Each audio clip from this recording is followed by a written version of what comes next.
1941 жылда Совет Союзының өркөчө президиуму Волга суу казында чуртап чыккан немес чонун көзөрүбзөр чарада калпыскан.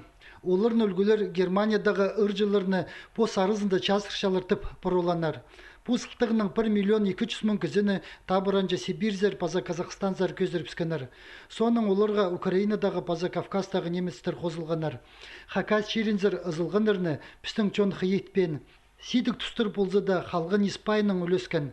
Хайзын пүн көтел бірдеонды бинжа. Олумық екі чон амырлы прикпарғанын танықтапша. Пох сылтығының республиканың национальный паза территориальной политика жа министерствозы Чылсай Чибіргі 6 августы Хакасиядағы прай чонырының хадды танықтырға қықырча. Мынды қорқыстарыны хазныдағы чуқтық жылар паза пұлтықпасқа керектер. Мен танықтапшы, что бұл историяда мында күн болған, и танықта керек, что тадыршуны неместерді пустарынза ал болғандар, кергендар, полс бергендар, мында жүштерігі тірілдіріп алғандар, можно дерге перегілген шуны, анары вот мында күннер базы историяда пул базынт, анары мында шылық ертче.